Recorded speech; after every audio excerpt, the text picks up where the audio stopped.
What's up everybody, Matt Maran here for another quick drive video. This time I'm in the brand new 2020 BMW Z4 M40i. And so this is the fastest version of the Z4, basically the same mechanicals as the Supra in many ways, of course with unique tuning and everything. But you know, if you love the Supra formula but you want a convertible, here you go. And it is a wonderful convertible. It has a nice short windshield, so you really get an open air feeling where you're not, you know, a lot of other convertibles you have the windshield kind of comes up, you know, right above your head almost. This, it actually, you know, kind of stops, so you really get a nice open air experience in the Z4, which I really appreciate about it. And also, whenever you start it starts up with a nice little rumble. It has a little crackle and pop whenever you start it up, which is awesome. And setting off here in it, I mean, it's a very smooth ride. I'm just in the standard, you know, comfort mode currently. I'll put it into sport mode once I get onto a back road. But it's pretty nice and subdued. If you want to just, you know, cruise down the road in a relaxed manner, it's really nice feeling. It's you know, it feels fairly small. Honestly, it does feel very similar in dimensions to the Supra as far as how it feels on the road and stuff. But you know, it's very luxurious. I love this, you know, bright red interior. You have the digital gauges, completely digital, which is something you don't get in the Supra. You also get BMW's newest version of their iDrive infotainment display, which is touchscreen and stuff. And that's a nice improvement over the previous gen version that the Supra does get. So you do have better tech in this than you do in the Supra for sure. All the materials and stuff, this is all, you know, again, from BMW's newest interior, not some of their dated stuff like you get in the Supra. And this gauge cluster is great. You have G meters and the nav map is integrated in. You have very cool graphics for all the, you know, speed and tack and stuff. I like that, you know, BMW's finally broken out of the shell and the mold of just having the standard analog dials and the standard button setups and stuff. I like that they finally, you know, branched out a little bit. And so this vehicle feels very modern, very, very, you know, futuristic actually in a lot of ways. Feels great. But we got some corners here coming up. I'll go ahead and put it into its sport mode. There goes the Supra, by the way. So we're in Sport Plus now, and automatically crackles and pops from the exhaust. Oh man, this is so meaty. This engine is a champ. You know, I said back when I did my Supra review how it feels way faster than the numbers suggest, and lo and behold, whenever the actual independent testing came out for the Supra, it was even faster than they suggested. That actually relates to the Z4 because BMW originally claimed this would do 0 to 60 in 4.4 seconds, and then they revised that claim to 3.9 to make sure it was faster than the Supra, which is kind of funny because this does get more horsepower than the Supra. This is 382 horsepower here in the States, 369 pound-feet of torque from this turbo inline 6-cylinder engine, 3 liters of displacement. Man, it is a meaty powertrain. It's just leaving it in Sport Plus mode here at 3,000 RPMs. This thing is so fast. I love this engine. Everything that it's in is just fantastic. It sounds fantastic. It goes like crazy. I mean, in 3.9 seconds, you know, think about that. That was like supercar territory not too long ago.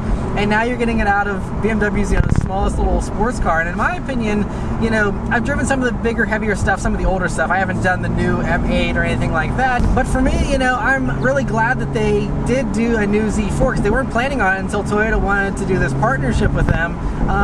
And I love the Z4. I've always loved the previous generations of the Z4. I thought they were really fun and actually really underrated. I think they didn't get the praise that they deserved in my opinion.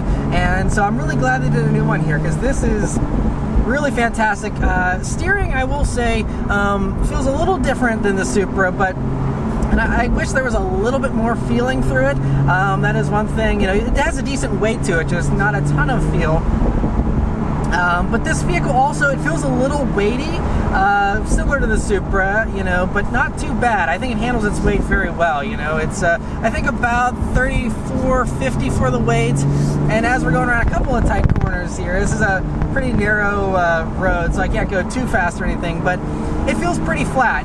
You do feel the weight a little bit, but I personally don't think it's a bad thing. It wouldn't hold me back. Maybe if I'm really, you know, doing tail of the dragon or some intense road, maybe I'd want it to feel a little lighter. But you know, just when you're, you know, having fun on a spirited backroads drive, I think it's got plenty of grip too with these Michelin Pilot Super Sport tires to, you know, give you all the grip you need. Fantastic tires, and then you have the great power.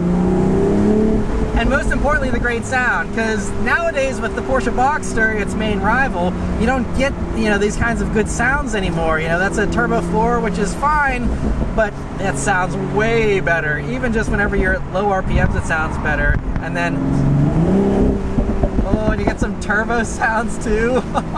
It's all kinds of good stuff. And just for kicks, let's try out the manual mode here. Very, very quick shifts. We're running the ZF 8-speed automatic, which is fantastic in basically everything that it's in. And this in particular feels very good, especially whenever you're up in the Sport Plus mode. Downshifts are immediate. I mean, it's borderline. I mean, it's almost as fast as a dual clutch, and it's very, very impressive. And then while you're going around corners, you have these very adjustable seats with adjustable bolstering and everything, so they can really hug you in nicely, which is another thing. You know, the seats are a lot more advanced than what you get in the Supra, and so, you know, the Z4 is more expensive, but you get a lot of nice stuff with that extra money if, you know, you're willing to pay for it. And I also do have to mention briefly just the looks of this car, because I know it's been kind of divisive. There's some people that really don't like it, and I don't understand that viewpoint personally. I think this looks so good. I like how they harken back to some of the classic BMW Roadsters with this styling, and I think it looks so good from every angle. I can't find a single thing to complain about as far as the styling goes personally. Now that's subjective, I know, but in my personal opinion, this looks fantastic. It's the best looking Z4 they've ever done personally. It's the best sounding Z4 they've ever done. It's just better in all the ways. I love this thing. I would say I'm not a huge fan of matte gray paint or matte paint in general, so I would go for a different shade of paint here, but otherwise, it's this thing. I love this thing, and you know, it's really perfect, I think, you know, for someone, for example, who loves the Miata but wants more power. If you have the money to spend on something more powerful, I think this is a really great option. And with some of the other companies these days getting rid of their convertibles, you know, Mercedes is starting to get rid of some of their convertibles, and Audi and stuff. I think this is, you know, there's really not much. You know, Audi's getting rid of the TT, and this drives better than the TT does anyway. And so, you know, I think if you want a convertible in this price point, this is probably the way to go, honestly, in my opinion. This thing, I love those sounds, and I fell in love with that with the Supra. I mean, it's just endless crackles and pops if you want it. Now, if you don't want it, you can put it into the comfort mode, and you don't have to have those sounds. So it is nice. It is a, you know, kind of a dual mode exhaust setup, and so that's nice that they give you that option. Another, you know, great thing with modern cars here is so much customization, so much adjustability. Of course, in addition to the normal drive modes, there is also a custom mode, so you can tailor it if you want some things to be more comfortable and other things to be more firm. You know, you can do all those types of adjustments. But let's turn down onto this back road here and see how it does. Here we go. Wheel spin? Man, this thing takes off. Now I'm gonna slow right back down. You got these nice big M brakes to haul you down to a stop nicely. So, man. Yeah, this is a car you're gonna want to drive on roads with high speed limits like this, so you can actually exploit that power, because it is so much power that yeah, it gets very, very quick. That 3.9 seconds 0 to 60, very believable. And I like how it's dramatic. Even with the firmer suspension of the Sport Plus mode here, I still, you know, had it kind of squat down on me a little bit and really take off, and you even get a little bit of wheel spin. Now, the roads are a little bit cool and damp today, so that might be part of why it had an exaggerated acceleration there a little bit. But, you know, this thing's powerful, and I mean, the Supras and stuff, they'll very easily spin tire as well. So I think it's just, again, this very meaty powertrain. You know, and I know they dynoed Supras, and they found that this engine was actually underrated, and it's actually doing, you know, more realistically into the 400 horsepower range, and I totally believe that's going on here with the Z4 as well. There's no way this thing's only 389 horsepower, because I mean, it keeps up with 500 horsepower stuff, you know, all day long. So yeah, very, very impressive. But we got a nice little roundabout here. You can see how this handling does. Yeah, it's pretty flat. You do feel the weight a little bit. Oh, but that sound is so sweet. I could do that all day. This is so addictive, and as much as I love the Supra, I love convertibles so much that hearing this sound with the top down and the gorgeous looks here of the Z4 and the better tech and stuff, it'd be a tough choice between these two. I think for a weekend car, this is a little more fun, just because you have the convertible, capability. But oh, and it's so strong.